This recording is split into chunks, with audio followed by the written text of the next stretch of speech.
Acho que uma das coisas mais curiosas que eu vejo no BDSM é que não se trata de sexo.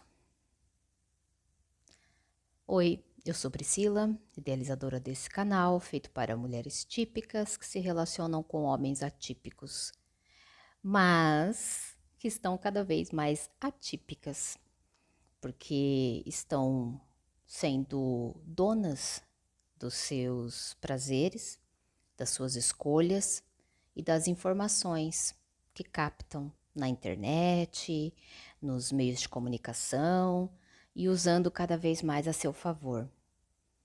Foi isso que eu pedi pro Papai Noel, né? Vamos ver se ele me atende. Que as mulheres estejam cada vez mais conscientes para fazer escolhas melhores e mais saudáveis. Falando em mais saudáveis, BDSM, que é um tipo de fetiche, é também uma forma de se relacionar. E tem muito a nos ensinar sobre relacionamentos de uma forma geral. Então, falando para pessoas que só ouviram a sigla, mas não faz ideia, né, do que significa, BDSM. B de bondage, ou seja, amarração, contenção do corpo, através de cordas ou de qualquer outro material que imobilize esse corpo. D de disciplina, a disciplina aplicada e também aceita, sempre de forma consensual. E SM, que é sadismo e masoquismo. Sadismo no quesito de que uma pessoa é sádica porque ela obtém prazer emocional, psicológico ou sexual ao causar dor, desconforto ou até mesmo humilhação consensual. Esse é o sádico. O masoquista, por outro lado, é aquele que tem prazer ao receber algum tipo de punição, de ato ou de postura, comportamento que vai exigir dele uma dor emocional, psicológica, sexual, física, mas ao mesmo tempo ela tem prazer em sentir essa dor e entregar a quem se alimenta dessa dor. Uma das coisas básicas para se entender as práticas de BDSM é que elas podem acontecer no que eles chamam de 24/7, ou seja, dentro de relações onde os papéis estão bem definidos e eles são vividos 24 horas por dia, 7 dias por semana. Então, as pessoas envolvidas, elas consensualmente conversam sobre os papéis que querem assumir. Geralmente, elas se identificam assim, tá? Elas não chegam até um relacionamento e a partir do encontro com a outra pessoa, eles decidem, então eu vou ser o submisso, então eu vou ser o dominador. Não. A pessoa já sente que ela tem uma tendência a ser dominada e ela desenvolve isso com quem tem uma tendência a ser dominador. Eles se encontram e eles formam então pares ou trios. Geralmente são pares ou solos e acabam diversificando com outras pessoas, porque como é uma forma de prática, essa prática ela pode ser também acordada, se ela vai durar, né, todos os dias da vida dessas pessoas, até quando ela vai durar, se ela dura durante as sessões ou plays, né, que eles chamam, que é durante um tempo somente e depois que acabou aquele tempo, 1 hora, 3 horas, 6 horas, um fim de semana, acabou, as pessoas não precisam mais ter aquele arquétipo, dominadores e submissos, não. Eles podem se relacionar de outras formas. Mas eu acho interessante que, como é uma prática baseada em, em papéis de poder e controle, nós temos uma visão de que onde há controle e submissão, além da dor, existe um sofrimento. Então, nós associamos dor a sofrimento. E aí eu vou dar um exemplo pessoal, porque isso foi muito importante para mim na minha descoberta, certo? No meu autoconhecimento. Eu já tinha ouvido falar sobre o sofrimento não precisar estar associado à dor. E não fazia muito sentido para mim. Como pode? Se eu estou sentindo dor, logo estarei sofrendo. Estou sofrendo de dor, não é assim? Então, isso veio através de alguns conceitos orientais, principalmente budista. E durante meditações ou retiros, eu também tive acesso a alguns conceitos nesse sentido, de que o sofrimento é opcional, mesmo que a dor não seja. Enfim, passou a vida e eu tive uma vez uma cólica de pedra no rim. Quem já teve sabe o quanto que isso é tenebroso, é terrível mesmo. E ela vai paralisando o corpo, né? Ela vai causando outros sintomas. E eu só sei que eu consegui chegar no hospital, eu estava sozinha, eu fui de táxi até o hospital e tal. Só que lá o atendimento demorou muito. E a dor estava a um nível que eu considerei insuportável. Insuportável. Só que tinha muitas pessoas para serem atendidas, inclusive chegando emergência de pessoas com fratura exposta e tal, algum acidente de carro que aconteceu. E eu percebi que eu não seria a prioridade com a minha dor. Eu percebi que eu não seria a prioridade. E naquele momento, eu tive um pensamento muito estranho. Eu deixei que a dor me consumisse. Eu de repente parei de brigar com a dor. É algo. Foi uma experiência muito transformadora para mim, muito transformadora. E eu nem ia citar nesse podcast, mas eu acho que cabe, né, para a gente poder adentrar o BDSM com menos preconceito, né? Porque é um assunto que assusta, principalmente a conservadores, né? Como eu disse no podcast passado.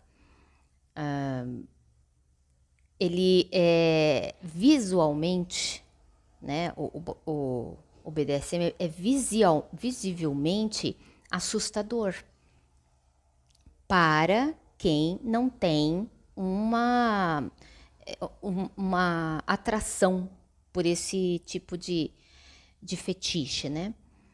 Mas para quem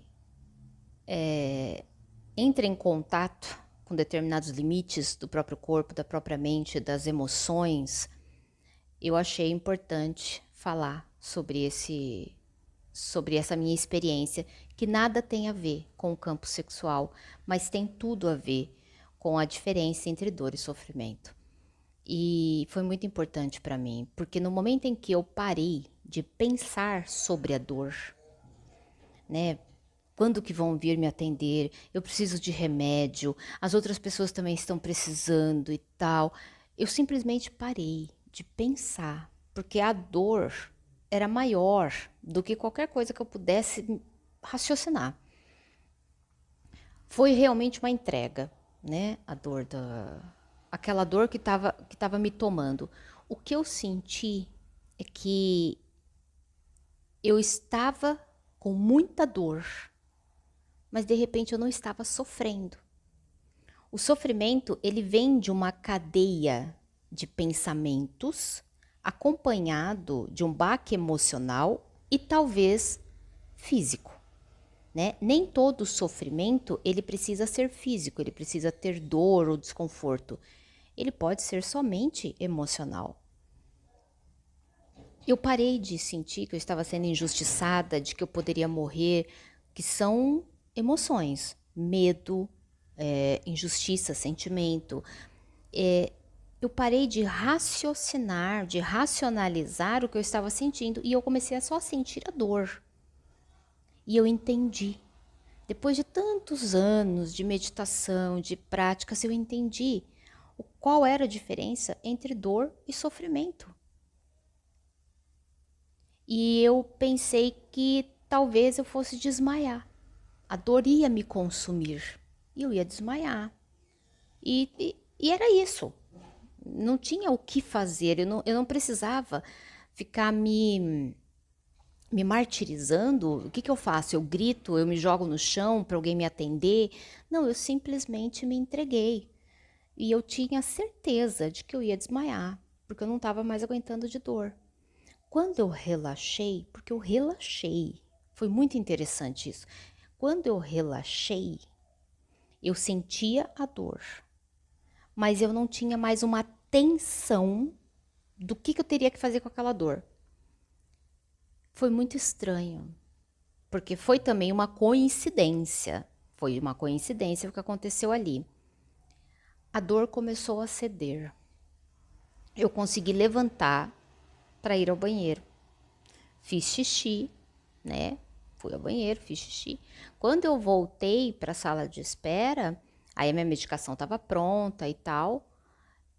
A dor, para quem já teve dor de pedra no rim, sabe que depois fica a sensação no corpo como se a gente tivesse levado murros, né, no rim. É como se realmente tivesse sido machucado. Então eu estava sentindo dor, mas ela tinha melhorado muito. E aí depois passou com o médico e o médico falou assim: provavelmente você expeliu a pedra. Deveria ser uma areinha, né? E você expeliu. Eu não sei, né? Se realmente eu a expeli ou não. Foi uma coincidência, provavelmente, a dor ter passado. Mas antes disso eu tirei a minha lição. Então, por que eu disse sobre isso? Porque a dor, se ela for aplicada no BDSM, por quê? Porque o BDSM também não é só sobre dor. Assim como não é sobre sexo, né? Também não é só sobre dor, né? Existem vários itens que compõem o universo do BDSM. Mas quando se fala em dor e quando é sobre dor, não é sobre sofrimento. Porque o sofrimento também está relacionado àquilo que nós evitamos e desperta uma cadeia de tentativas de negação, ou de expulsão, ou de tentativas de solução. Isso causa sofrimento. É igual a ter uma dor de dente. Eu preciso fazer algo com isso, eu não tenho como simplesmente ignorá-la. Eu preciso ir até o dentista, eu preciso fazer alguma coisa, né? Assim como eu fiz com a minha dor no rim, eu fui até lá. Quando eu cheguei lá, já não estava mais no meu controle. Então eu parei de sofrer. A dor continuou, mas eu parei de sofrer. No caso do BDSM, quando a dor é aplicada, tanto já se foi falado, conversado, explicado, acordado, que o sofrimento não deve existir. Não é que ele não existe, ele não deve. Se houver sofrimento, né?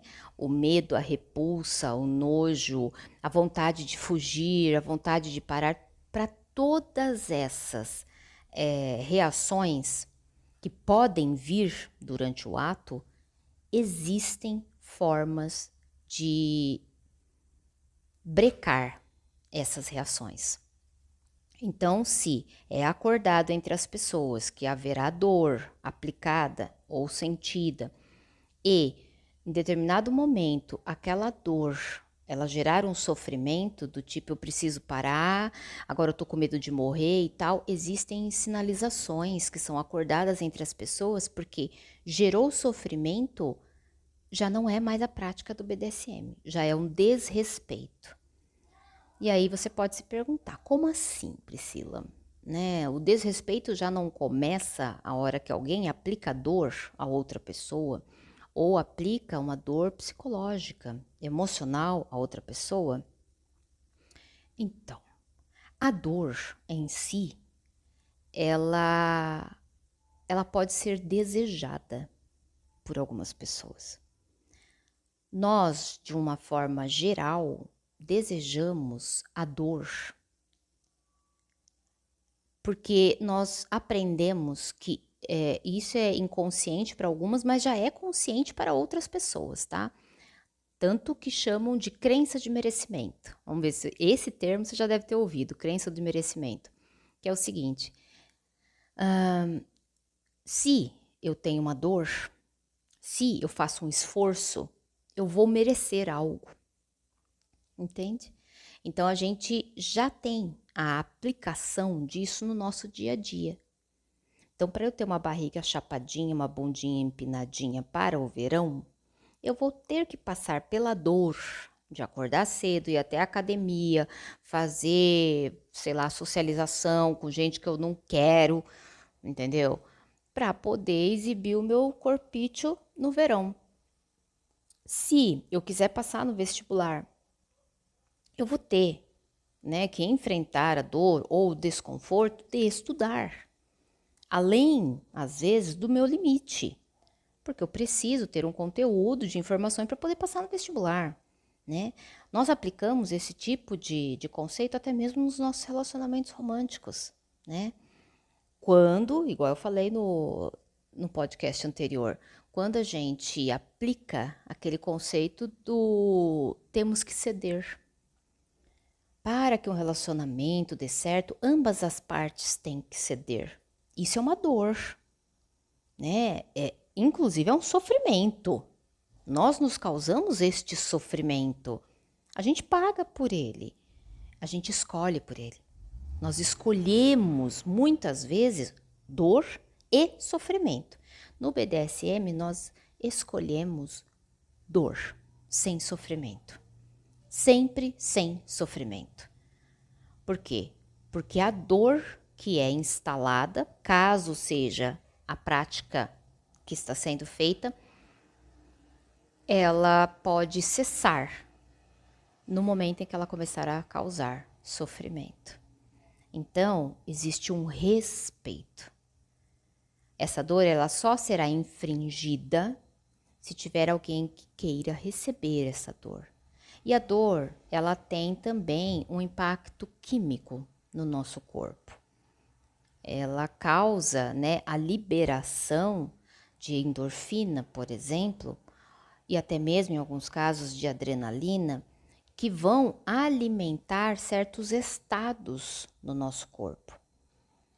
Ao passar a dor, existe também a sensação psicológica, por exemplo, né, de ter passado por esse ritual, ter sobrevivido, saber que vai acabar. Então, existe uma ligação, existe uma conexão, tanto com a pessoa que está aplicando a dor, quanto com o próprio contexto aonde essa dor foi aplicada. É como se pensasse: eu estou aqui para sentir dor, mas eu sei que ela vai acabar assim que eu quiser. Então, tem também uma dinâmica de controle que ele pode ser entendido como o controle de ambas as partes. Uma pessoa controla até que ponto ela sente dor, uma pessoa controla até que ponto ela aplica a dor. E se houver sofrimento por qualquer uma das partes, esta dor será cessada. Isso por si só é respeito. Então é muito interessante ver como na prática do BDSM se conversa muito, mas muito mesmo. Antes, durante e depois. Existe muito mais conversas do que práticas. E a própria conversa, o planejamento, tem pessoas que têm um fetiche por criar contratos eternos, assim, infinitos é a palavra melhor, infinitos, entende? Que vão se desdobrando e se desdobrando. Por quê? Porque ao fazer o contrato, já se imagina as práticas. Então, de alguma forma, essas práticas que estão sendo imaginadas, elas também já estão acontecendo em uma certa dimensão da mente dessas pessoas. Ali já começa a expectativa, e com a expectativa pode vir o prazer. Então já desperta sensações, já desperta emoções. E é justamente nesse momento que também gera uma conexão entre as pessoas. Outra coisa é que surpresas não são bem-vindas ao BDSM. É algo que a gente espera muito em relacionamentos convencionais, que o parceiro nos surpreenda positivamente. E o que a gente tenta evitar ao máximo? Que o parceiro nos surpreenda negativamente, que ele nos decepcione, que ele nos frustre. Já no BDSM não tem a surpresa como fator de troca, porque tudo é muito conversado antes. O inesperado fica por conta das sensações. E as sensações é que vão guiar o fluxo desta relação, desta atividade, desse play, dessa sessão, né? É como eu disse, ela pode durar 1 hora ou tem pessoas que vivem, né? 1 hora que é um exemplo, tá? Um tempo determinado. Mas tem pessoas que vivem assim, né? Por quê? Porque acordaram que é assim que funciona para elas. Então, por que choca quando se fala desse tema e da forma também como a gente encontra na internet, né? Existe uma encenação que faz parte do BDSM, né? Uma encenação. Nessa encenação, as pessoas podem realmente vestir arquétipos, não só roupas, né? Falam de forma diferente, a postura é diferente, andam, caminham, interagem de formas completamente diferentes. Formas que são permitidas, formas que as deixam em contato com uma parte delas que talvez elas não usem no dia a dia. É uma forma de ter um ambiente que foi preparado para ser exatamente do jeito que você quer. E isso é muito perigoso, né? Para o sistema do jeito que ele se apresenta. Porque se você tem certeza do que você vai sentir, com quem você quer sentir, você tem certeza dos limites, você tem certeza do que será feito, a única coisa que você precisa então se entregar são as sensações. O que você realmente vai experienciar são as sensações, porque todas as burocracias, todos os acordos, eles já foram feitos previamente. É perigoso isso, porque existe uma chance muito grande de satisfação, muito grande. E é lógico que o neoliberalismo, ele rouba essa prática que deveria ser muito simples, né? Ela é simples no acordo, ela é simples na prática, ela é simples de dar certo. Ela é simples. Mas o neoliberalismo puxa isso, transforma num produto e vende na internet como algo meio que maçom, sabe assim? Não tem lá o filme De Olhos Bem Fechados com a Nicole Kidman e o Tom Cruise, que envolve realmente figuras de poder, né? Níveis sociais elevados, controle e dominação, que não está ligado ao sexo, não. Ele está ligado ao controle realmente de pessoas no convívio geral, dentro de contextos, né, que falam de trabalho, de dinheiro e tudo mais. O que pode acontecer dentro do BDSM, contanto que todos estejam de acordo, todos os envolvidos estejam de acordo.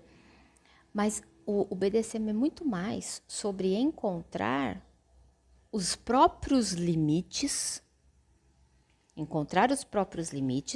e tratar de ou aceitá-los ou submetê-los. Porque limites, eles não são feitos somente para serem aceitos. Eles são feitos também para serem quebrados. E se isso for feito dentro de um ambiente controlado, com pessoas de confiança, a sensação de liberdade, de completude, de estar vivendo a sua vida da sua forma, do seu jeito, ela é muito passível de acontecer, muito. Se fala muito sobre as práticas apresentarem algum tipo de risco, né? Então, práticas que infringem dor, né? Ou até mesmo contenção de alguma forma, apresentarem o risco de machucar, de ferir. E para isso, inclusive, foram criadas as comunidades, onde as pessoas trocam experiências, né? Falando, conversando umas com as outras, e foram se criando regras. E essas regras foram passando de pessoas para as pessoas e as pessoas foram estudando sobre isso. Qual é o limite do corpo? Gente, hoje tem pessoas que são especialistas em fazer amarrações com corda, né? O shibari, que é inclusive uma prática que vem de origem oriental, ela tem a ver com o relaxamento, é uma arte. A contenção é uma arte. O que vem me fazer pensar que a nossa liberdade, mesmo que ela seja uma liberdade duvidosa, mesmo que o tal do livre-arbítrio seja um assunto bem espinhoso, e com várias polaridades, né, envolvidas, ainda assim nós temos uma liberdade que nos deixa desconfortáveis. Sabe? Nós não sabemos lidar muito bem com essa liberdade e muitas vezes nós oferecemos a nossa liberdade a outros. Não só dentro de relacionamentos românticos. Nós oferecemos a nossa liberdade no horário de um trabalho dentro de uma fábrica. Nós oferecemos a liberdade do nosso corpo nos esforçando mais do que ele aguenta. Nós oferecemos a liberdade do nosso corpo em troca de dormir menos, comer mal, não se exercitar. Então, quando existe um contexto onde alguém diz assim, eu vou te mobilizar. Eu vou te imobilizar com estas cordas, eu vou imobilizar na sua parte superior ou na parte inferior, eu vou usar tantos nós, vai levar tanto tempo, primeiro você vai sentir desse lado, depois desse, mas você me avisa isso, aquilo. E essa pessoa, ao fazer, ao desenvolver, né, essa atividade, ela sabe quanto tempo ela tem para fazer isso, o que ela precisa para movimentar o seu corpo para que o desconforto não seja o foco principal, mas o relaxamento de saber que quem está fazendo sabe o que está fazendo. E ao privar você dos seus movimentos com o seu aval, com a sua concordância, você pode relaxar. Então essa pessoa sabe, por exemplo, que ela não faria esse tipo de coisa com quem tem problemas de circulação. Essas pessoas estudam sobre isso, né? Que se alguma parte do corpo, além de ficar vermelha, ficar roxa, é porque ele errou. Se alguma parte do corpo, além de ficar marcada pelas cordas, que é o exemplo que eu estou dando, ela também ferir, né? Ou seja, rasgar a pele, sangrar, ele errou. Então ele vai estudar mais, né? Ele precisa oferecer uma contenção segura. E a pessoa que está sendo contida, ela vai se sentir satisfeita com aquela contenção. Mais uma vez, lembrando que ambas as partes, né, quem faz a contenção, ou seja, quem é o mestre ou quem faz o shibari, é uma das técnicas, tem várias outras, ele já tem isso dentro dele, sabe? Ele pode vir a desenvolver estudando, mas já existe, é como se nascesse com as pessoas uma tendência a oferecer esse tipo de experiência para outras pessoas. Assim como tem certas pessoas que já nascem com uma tendência a receber. Elas só vão se informando e de repente acham sua turma, né? Então não é algo que está vindo com a cultura, a moda. Isso é antiquíssimo. Isso é antiquíssimo. O que está acontecendo hoje é o que está acontecendo com qualquer assunto. Está vindo à tona. E, como eu citei, o neoliberalismo vai lá, transforma isso em produto e vende. Mas isso já acontece, entende? Em grupos fechados, em quartos, entre pessoas que você cumprimenta na rua depois que sai da igreja. É. Então, informação é algo que nós precisamos lidar hoje em dia. Precisamos lidar com informações, porque a gente, querendo ou não, elas vão chegar até nós, né?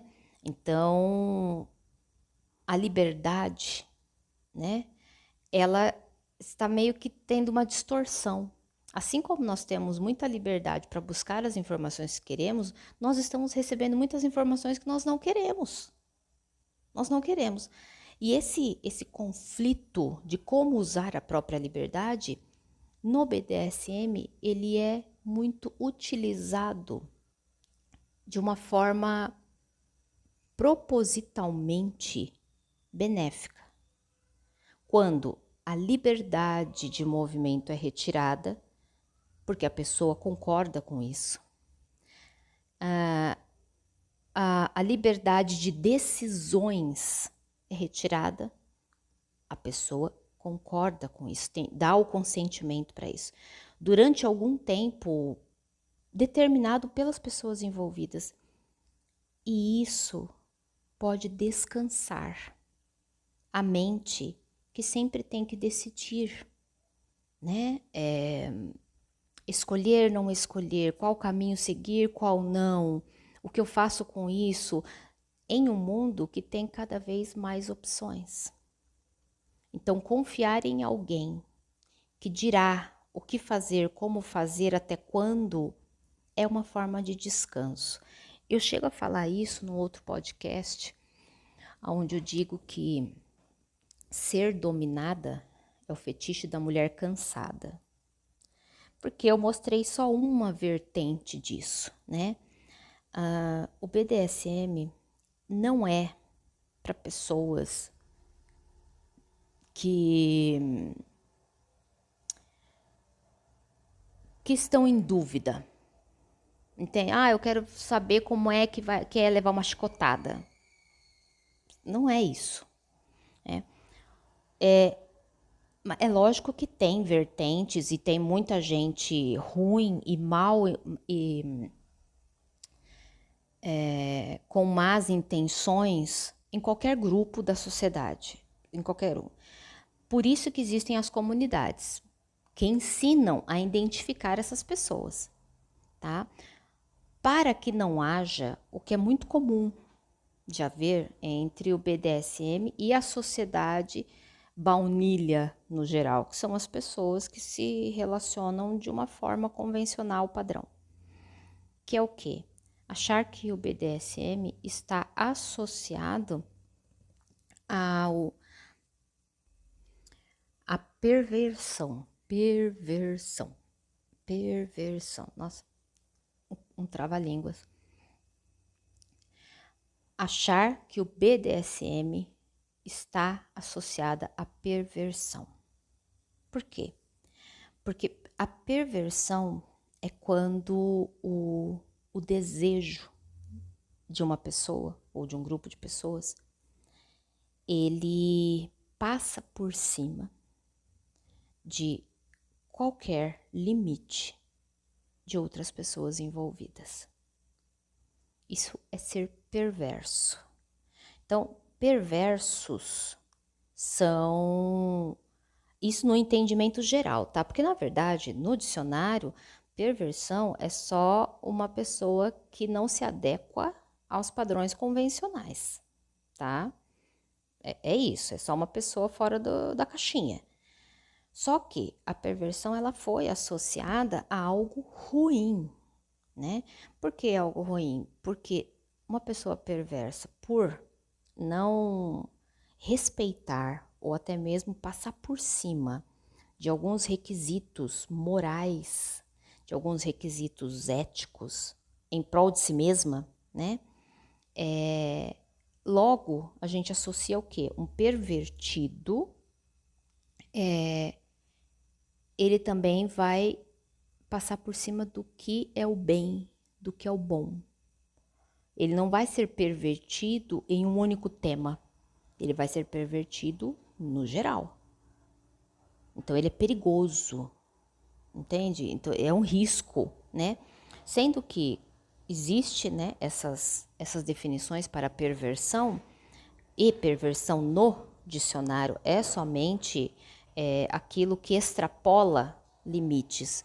Mas extrapolar limites não significa causar danos, né? Mas, no senso geral, perversão é algum tipo de maldade, de causar danos a alguém, tá?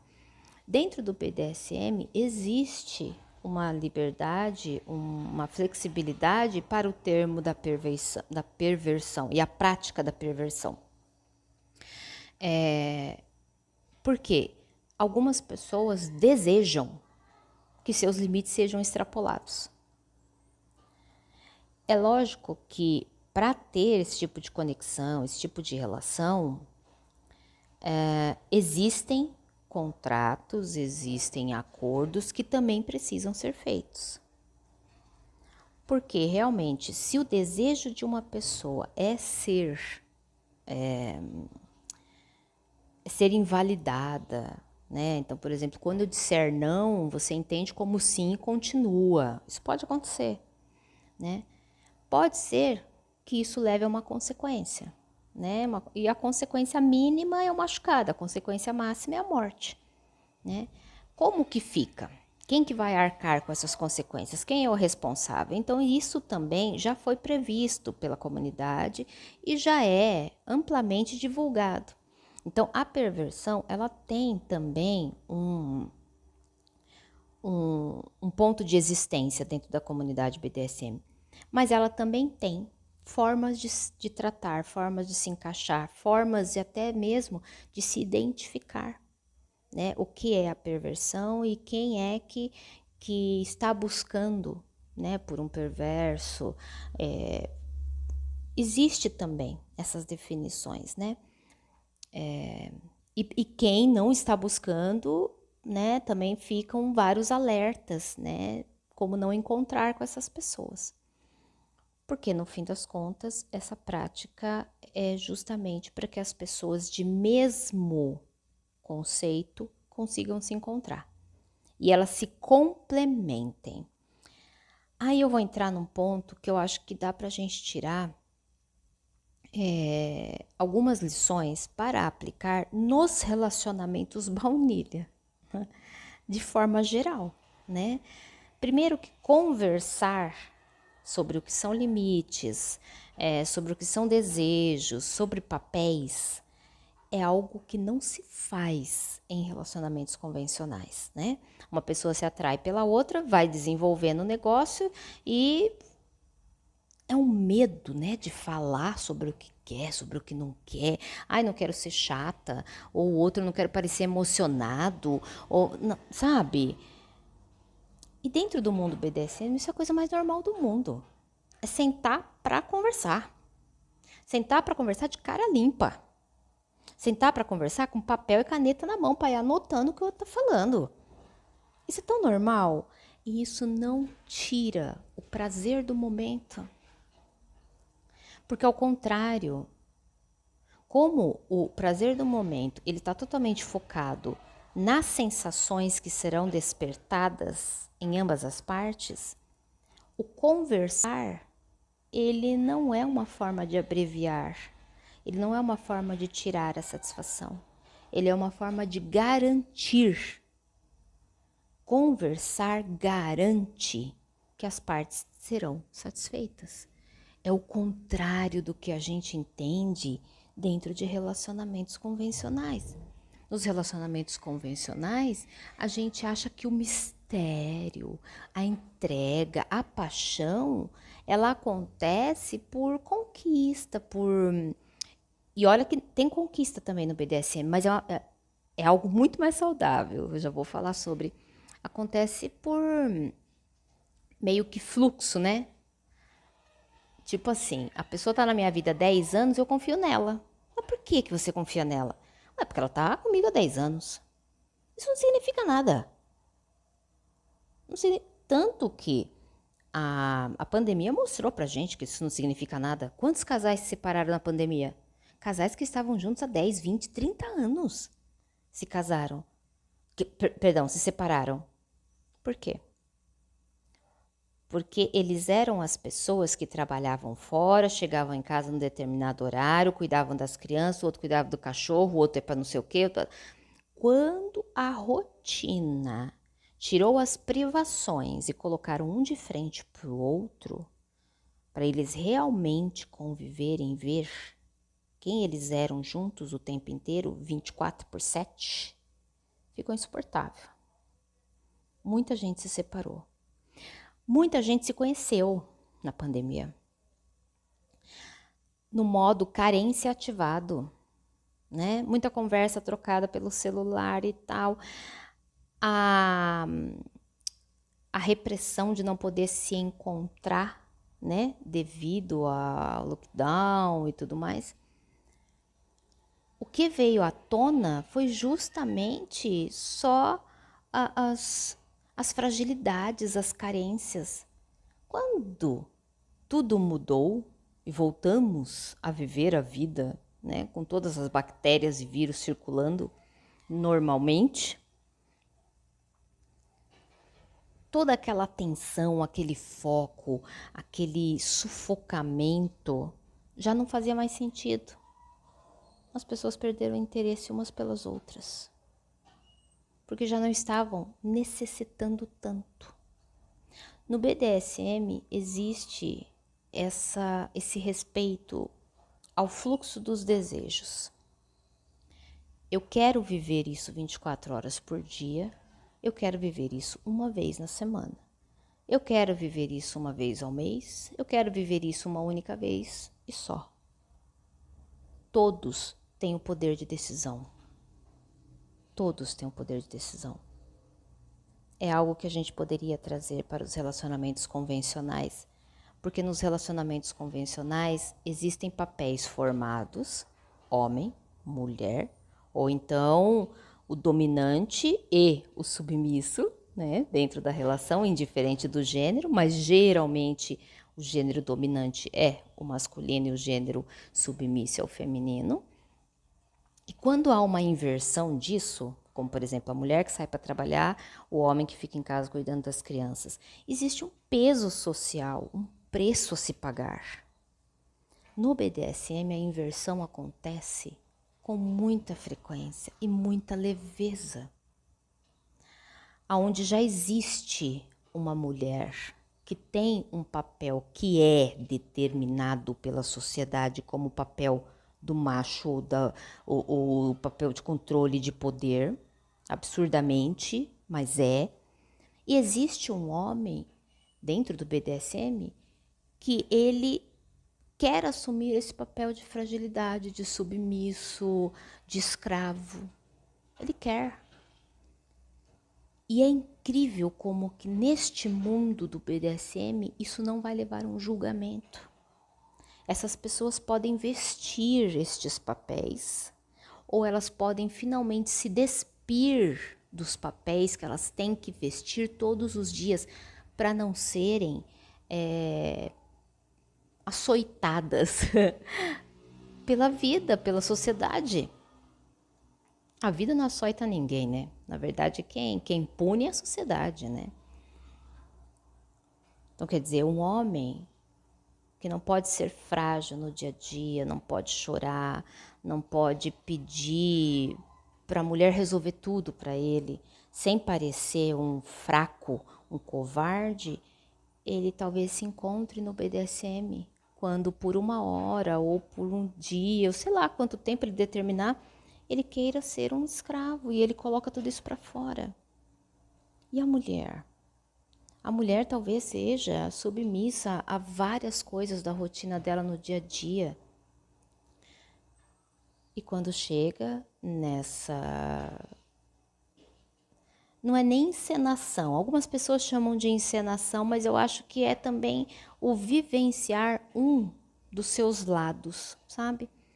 Quando a pessoa chega nessa vivência, essa mulher que às vezes não tem voz na rua, é difícil disso acontecer, geralmente dá indícios, né?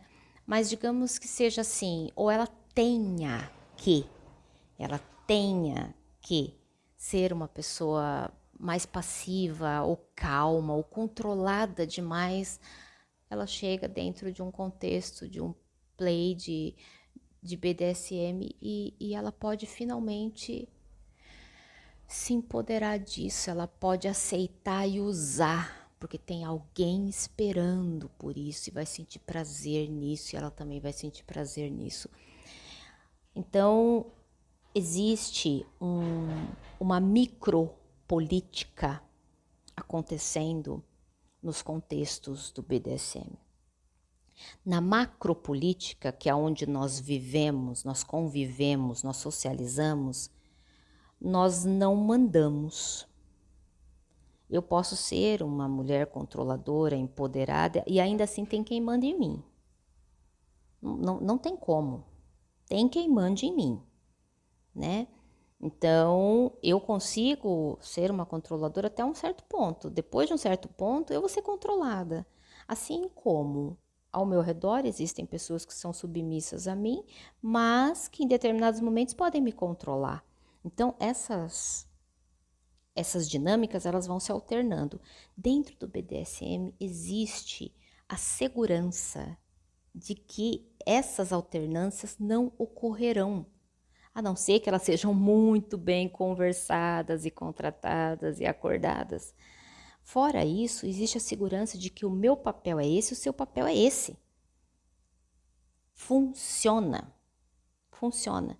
Do lado de fora, na vida convencional, né, entre as nossas realizações e socializações do dia a dia, os papéis eles são impostos.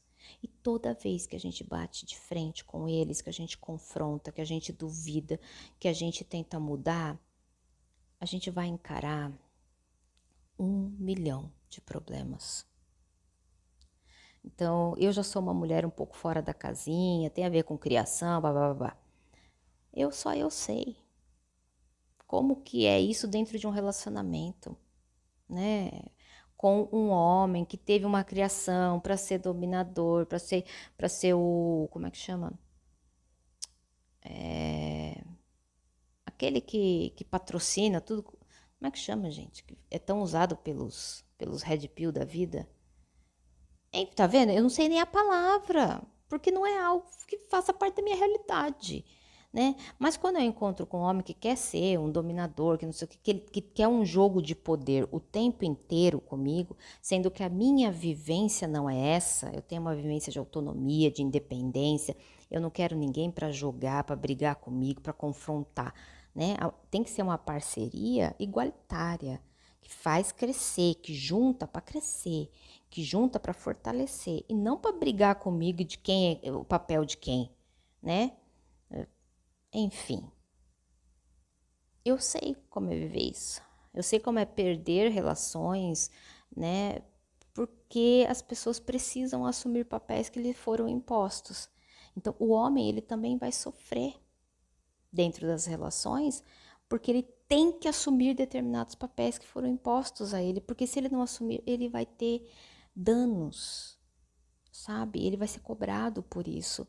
Então, quando estamos em um contexto de BDSM, esses papéis, eles podem ser desconsiderados e pode vir à tona o que realmente se deseja.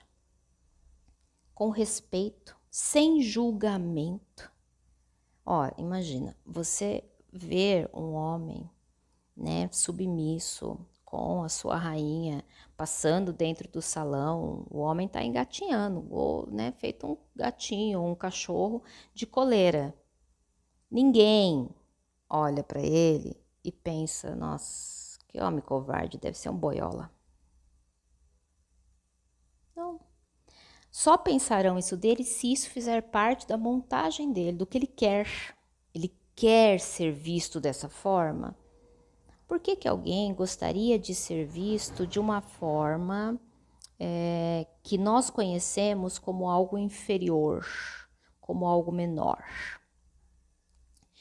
Eu tenho uma teoria sobre isso e eu adoro criar teorias e estudar teorias, que é o seguinte: a gente luta muito todos os dias para manter uma determinada imagem, uma determinada postura. Às vezes a postura que a gente tem, a imagem que a gente tem, que a gente projeta para fora é uma bosta. Mas ainda assim, ela nos custou muito. Então a gente se apega a ela e a gente faz de tudo para não mudar.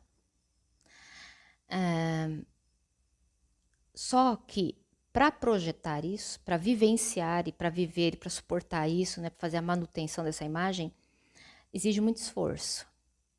É a mesma coisa que alguém chegar para mim e falar assim: ah, você, deixa eu ver, poderia me chamar de quê? Que eu luto com. Você é fraca. Você é fraca, né? Eu sou vista geralmente ao contrário disso, só que eu pago um preço. Eu pago um preço para me manter com a imagem de pessoa forte.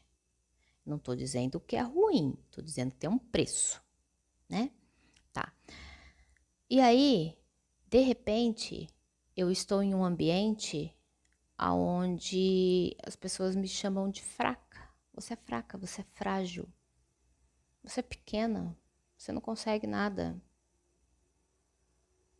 E isso não está associado a uma depreciação de mim. Isso está associada a qualidades, só que na outra ponta da régua. Também são qualidades que são aceitas dentro do BDSM. Ser frágil, ser fraco, ser submisso, ser possessivo, ser dominador. Tudo que nós entendemos na vida convencional como adjetivos fortes, a serem repensados, a serem tratados em terapia, dentro do BDSM é aceitável. E como isso não vai mudar nada para mim, ou seja, eu vou continuar trabalhando, eu vou continuar educando a minha filha, eu vou continuar namorando, eu vou continuar sendo uma boa filha, eu vou continuar, não sei o quê, sendo uma boa profissional. Eu paro de lutar para manter uma imagem. Eu simplesmente não pago o preço naquele momento. Eu relaxo em ser fraca. Não sirvo para nada mesmo. Eu me deixo não ser aquilo que eu tenho que alimentar todos os dias. Então existe um relaxamento também. E existe a contraparte disso, de eu relaxar ao saber que alguém está submetido a mim. né? Eu relaxar tendo o controle sobre a sensação de outra pessoa. Eu relaxar no fato de que eu tenho que ficar atenta. Eu tenho que tomar as decisões grandiosas sobre o que vai acontecer no corpo daquela pessoa, no psicológico daquela pessoa, no emocional daquela pessoa. Eu me comprometo. Talvez esse seja um dos maiores ganhos dos dominadores do BDSM. Eles aprendem a se comprometer. São pessoas que têm isso para dar, que já se ligam de forma profunda, até mesmo em afazeres superficiais. São pessoas que talvez não saibam lavar uma louça com superficialidade. Façam isso de forma muito profunda.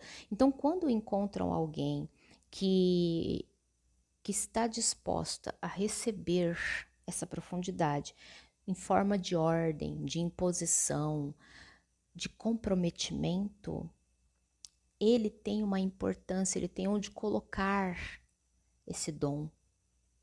E ele vê materialmente isso se concretizando na frente dele. Ele consegue causar, ele consegue modular, manipular, ele consegue aumentar, diminuir as sensações da pessoa que o escolheu para ser o dominador dela. Então, essas pessoas, elas escolhem a política vigente desse microcosmo que é o BDSM. É onde as pessoas podem ser o que uma parte delas é. Em alguns pontos, para algumas pessoas, essas partes acabam sendo a maior parte da vida delas. Pode ser, pode ser. Mas quando a gente pensa em relacionamentos convencionais, né? E dar tapa na bunda no momento do sexo não é BDSM, tá? Porque BDSM é postura, é autoconhecimento, é uma profundidade, tanto na sua própria fragilidade, nos seus próprios limites, quanto na sua força e no seu potencial.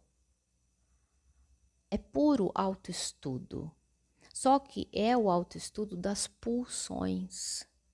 Pulsões geralmente tem a ver com desejos incontroláveis, né? Ou pelo menos com a ideia de não controlarmos determinadas coisas que existem em nós. E é para isso que servem os contratos e os acordos. Para que a gente se controle até um certo ponto e para que até outro ponto o controle seja passado para outra pessoa de total confiança. Para haver essa total confiança, tem que ter um autoestudo. As pessoas envolvidas precisam saber de suas fraquezas e de seus domínios. Tanto os dominadores quanto os submissos sabem de seus limites, né, e de seus potenciais. Então, esse autoestudo faz com que as conexões, mesmo que durem 1 hora e nunca mais se vejam, o que é difícil de acontecer, mas mesmo que durem 1 hora e nunca mais se vejam, sejam conexões muito profundas. Onde o objetivo maior, ó que interessante, né? Para a gente trazer isso para as nossas conexões do dia a dia. O objetivo maior não é estabelecer conexão emocional com a outra pessoa. Mesmo nos casos de submissão, o objetivo maior é estar consciente de como que a interação com aquela pessoa desperta determinadas sensações no meu corpo. Então, o dominador, ele estará de olho no que ele provoca em outra pessoa, mas também e ao mesmo tempo em como ele se sente. O submisso estará de olho no que o dominador quer provocar nele, quer dele, mas ao mesmo tempo completamente dentro do que acontece no seu corpo, nas suas emoções, na sua mente. Então, é realmente um autoencontro em parceria, né? Ambas as pessoas, elas acabam sendo parceiros de descoberta, parceiros de descoberta. Então, é muito maior do que esse raso que aparece na internet, né? De chicotinhos e roupa de couro, né? É necessário conhecimento. E tem pessoas que têm um dom e com o conhecimento vão aprimorando esses dons. Então tem pessoas que têm o dom da dominação, tem pessoas que têm o dom da submissão. E essa dominação ela pode ser em qualquer nível, o nível físico, o nível psicológico. Essa dominação ela precisa ser conquistada, né? O dominador ele não chega falando para alguém, eu sou o dominador, agacha aí. Não. Ele conquista a confiança do submisso. E o submisso aceita ser dominado. Existe um acordo entre as partes. O que deveria acontecer em relacionamentos. Baunilha, né? Até mesmo dentro do conservadorismo, que é muito desejado que os papéis de gênero continuem a acontecer, onde homens são dominadores e mulheres são submissas, isso não é conversado, isso é imposto. E imposição é justamente o contrário do que seria acordo. A liberdade está em se entregar porque quer. Se entregar ao dominador porque quer. E o dominador, ele vai dominar quem ele quer. Né? Então, existem muitas procuras dentro desses grupos, né? Para fechar esse par perfeito, que não precisa ter um relacionamento, tá? Amoroso no dia a dia. Mas, nesse contexto de que um completa o outro para provocar sensações e tal, isso sim, precisa, né, rolar essa conexão. Então, existe a busca até que se encontre, né? E o dominador, então, como eu estava dizendo, ele conquista a confiança. Ele não impõe a confiança, ele conquista. Depois que ele conquistou a confiança, aí ele impõe o que ele quiser. Porque o submisso ou a submissa já confia. Então, ele pode impor. Mas antes disso, ele conquista. E o submisso, né? O submisso, ele tem que ter também um papel de muito poder sobre ele mesmo, que é o quê? Ele se permitir se entregar, né? Ele se permitir se entregar é um papel muito difícil de se ter, de se fazer. Não só para pessoas controladoras, para pessoas frágeis de modo geral, né? Mesmo porque o prazer do dominador é justamente dominar pessoas que têm força, coragem e autodeterminação suficiente para dizer que querem ser dominadas. Então não são pessoas bobinhas, frágeis, inocentes, não. Não, são pessoas fortes que escolhem ser dominadas. O que mais que nós podemos trazer para o universo dos relacionamentos como lição aprendida no universo BDSM? Eu acho é uma obrigação minha como terapeuta, porque é um assunto que rola dentro das comunidades BDSM, mas rola muito mais fora, por psicólogos, psiquiatras ou até mesmo gente que quer falar sobre isso, né?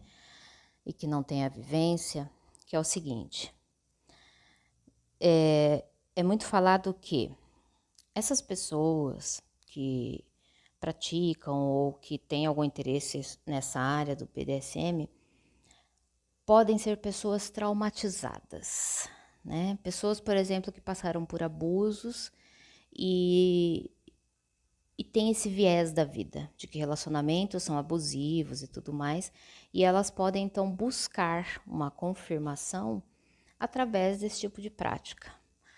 Uma forma até de reforçar aquilo que elas têm como relacionamento, que seriam relacionamentos abusivos, violentos, não saudáveis, né? E como eu vim dizendo, a prática do BDSM, ela exige muito autoconhecimento, muito.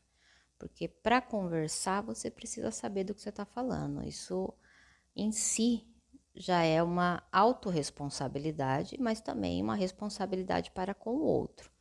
Algumas pessoas chamam de responsabilidade afetiva, né? Mas é uma responsabilidade. Existem pessoas traumatizadas que buscam o BDSM. Pessoas que inconscientemente estão reforçando, sim, as suas vivências, tá? Existe. Então, dentro do BDSM, existem até formas de você reconhecer se o interesse por esse tipo de prática tem a ver com traumas ou não. E isso vai se mostrar também. No entanto, as práticas BDSM, elas podem, inclusive, tratar dos traumas. Porque se aprende com as práticas a impor limites, a conhecer os próprios limites, a exercer papéis que não foram pensados antes, né? Nas relações naturais do dia a dia, como eu disse, primeiro que as conversas não são naturalizadas, né? E isso vai acontecendo, vai fluindo, mas conforme as conversas vão rolando dentro do contexto, né, do BDSM, as pessoas vão ficando cada vez mais conscientes, então elas podem escolher. Então também é um lugar para vir à tona, para aflorar os traumas. Quando aflora os traumas, né, essas pessoas estando conscientes, então, porque estão se estudando para poder conversar com outras pessoas, elas podem escolher continuar com as práticas, e aí como uma forma até de sublimação, por mais que o Dunker não vá concordar comigo, o Christian Dunker, que já fez inclusive um vídeo sobre isso, mas sim, pode, né? Só que agora de forma controlada, né? Porque o abuso, a violência dentro de relacionamentos, eles acontecem de forma imposta, obrigatória, e é por isso que traumatiza. A pessoa não tem escolha, ela é vítima, ela é vítima. Dentro do BDSM, as práticas não fazem vítimas. As práticas são escolhidas conscientemente.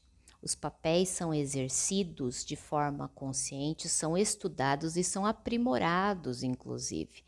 Então, a pessoa que chega à conclusão de que ela procurou pelo BDSM, né, ela descobriu que foi traumas que levaram ela a isso, ela pode escolher. Ela pode escolher não ter mais convívio com essa comunidade ou dessa forma, ou ela pode escolher ter sim as práticas, né, e subliminar aquilo que em outro momento ela não escolheu viver, ela foi uma vítima. Agora ela muda este papel, ela muda esta narrativa de vida sobre relacionamentos, aonde ela escolhe. Ah, mas ela escolheria continuar a viver a dor? Aí é que tá. Ela escolheria ter controle sobre a própria dor, coisa que em um abuso dentro de um relacionamento você não tem, você não controla o tanto de dor que vai lhe ser aplicada, não controla quando, como. Nas práticas BDSM acontece o controle, acontece o respeito, acontece o acolhimento, inclusive, né? É muito falado sobre o aftercare, que é o cuidado após a prática. Então, lembra que eu falei, existe conversa antes, durante e depois? Então, o depois é justamente o acolhimento, que é onde se aprende que carinho, cuidado, atenção não está ligada a um relacionamento romântico. Então, dois desconhecidos que se encontram, praticam o BDSM, se um dos dois ficar machucado ou ficar sensibilizado, e não precisa ser algo físico, não, a pessoa pode de repente ficar, ter um impacto, né, emocional por tudo que sentiu, por tudo que vivenciou, e a outra pessoa vem acolhê-la, conversar, tirar dúvidas, né? É o aftercare, é o cuidado do depois. Então, isso existe também, né? E é aplicado, e é uma das preocupações da comunidade, que você não precisa estar em um relacionamento romântico para receber cuidados. Isso não é fantástico? Se dentro de um relacionamento romântico convencional, você já espera cuidados e talvez não receba, né? Além de esperar cuidados e não receber, ainda recebe abuso, recebe desrespeito, humilhação. Dentro das práticas BDSM, você vai receber o que você espera e vai exigir o que você quer. E vai dar o que o outro deixou claro que quer de você, nem a mais nem a menos. É tudo muito claro. Então, como que a gente traz isso, né, para os nossos relacionamentos? Escuta de novo esse podcast que ficou grandão dessa vez, porque o tema exige todo esse tempo, porque tem muita coisa que a gente consegue aplicar nos nossos relacionamentos convencionais sem precisar de chicotinho e roupinha de couro, nem contrato.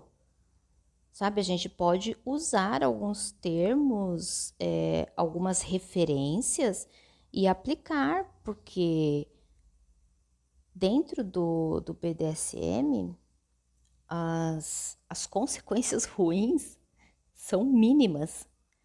E sabe como que elas acontecem? Por pessoas mal informadas, por pessoas que estão ali dentro e que não têm um autoconhecimento, que não têm um compromisso com uma prática limpa, com uma prática saudável.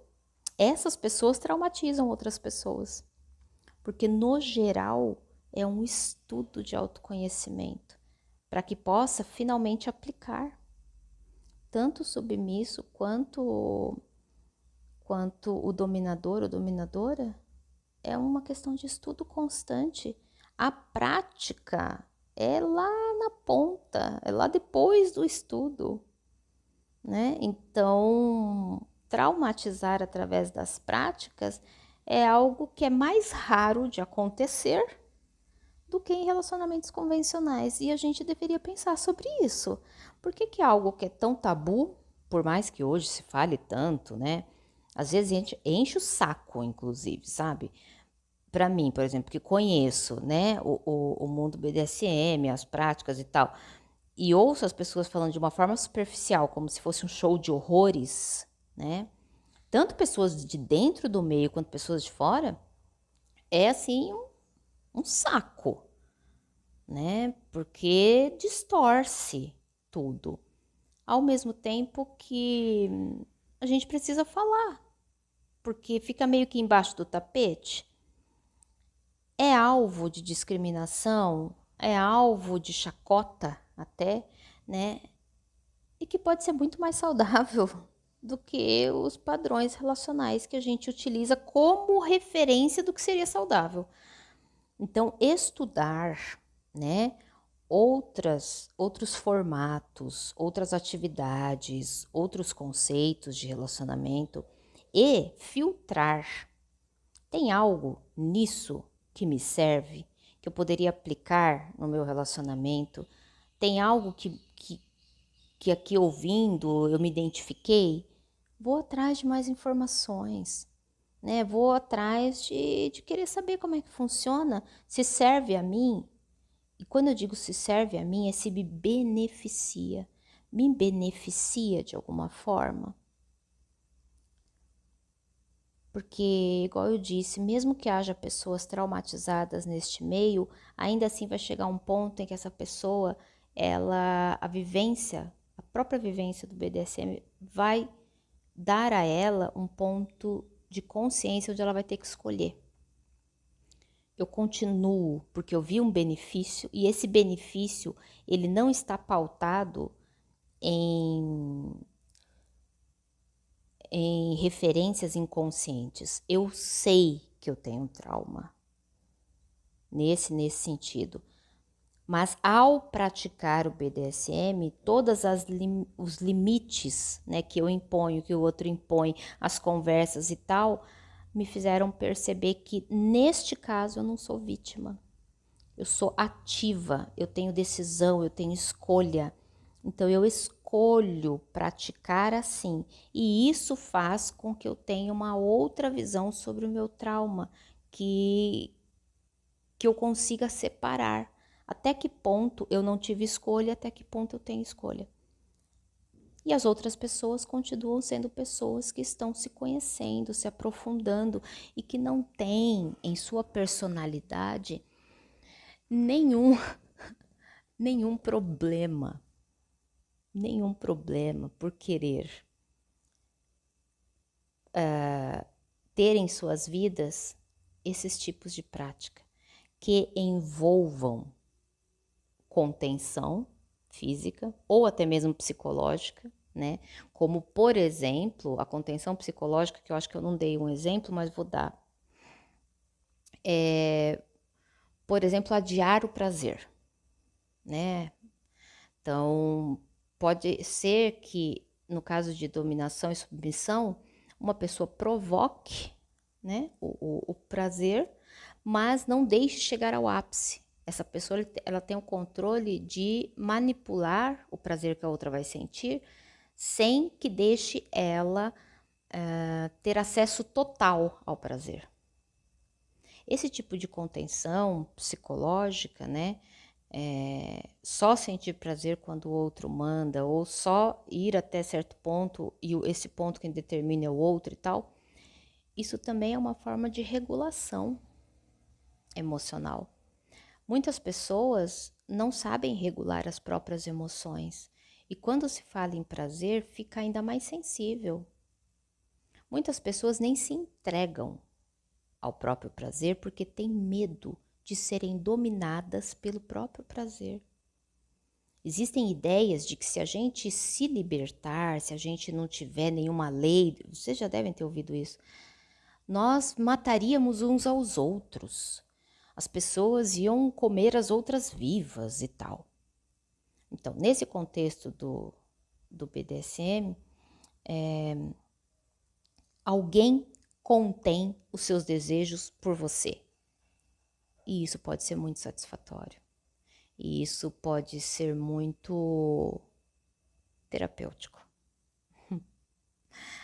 É muito louco, né? Tudo isso. Mas só é louco porque a gente vive uma vida no automático. E aí, quando outras pessoas decidem expor que existem outros modos de viver, o conservadorismo presente em todos nós vai dizer assim: nossa, isso é muita loucura. Libertinagem, depravação. Isso daí é coisa de gente que quer transar com todo mundo e sem desculpa, sem nenhum tipo de punição. Eu comecei o vídeo dizendo que BDSM não é sobre sexo. Ouviram eu falando alguma coisa sobre sexo até aqui? Pois é. É o que menos rola. Porque existem coisas muito mais importantes do que o sexo em uma relação. E isso o BDSM ensina também. Você consegue imaginar você se relacionar com alguém onde o foco principal não é o sexo? Ele é importante, ele faz parte, mas não é o maior peso dentro de um relacionamento. Portanto, olha só que loucura. Vou terminar com essa.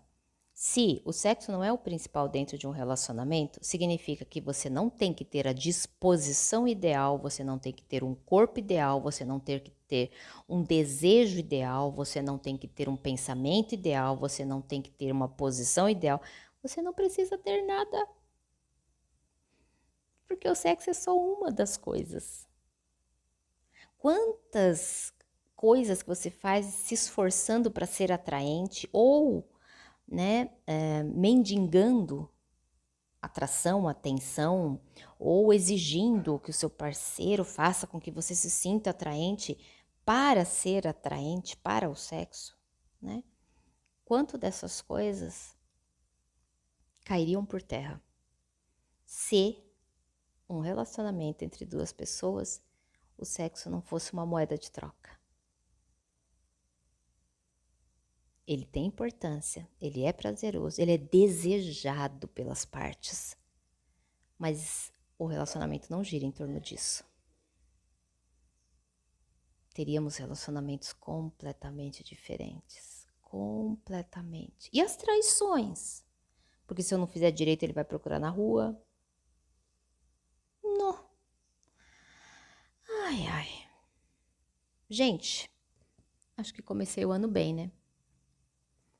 1h20 de podcast.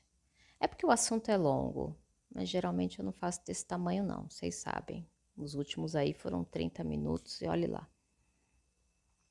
Que tenhamos um ano atípico. E atípico no sentido de bom, da diferença que complementa, da diferença que desperta, da diferença que faz a gente repensar. Que seja um ano diferente. Porque se a gente quiser os anos iguais aos que já foram, né? Eu espero, se você deseja isso, eu espero que tenha sido muito bom, então, os anteriores. Mas se você vem reclamando das mesmas coisas relacionadas a ligações românticas, conexões românticas, e as coisas não mudam, são as mesmas reclamações, os mesmos pontos, as mesmas divergências, acho que está na hora de fazer um ano atípico, um ano diferente. Vamos tentar para dar certo? É isso aí. Até a próxima.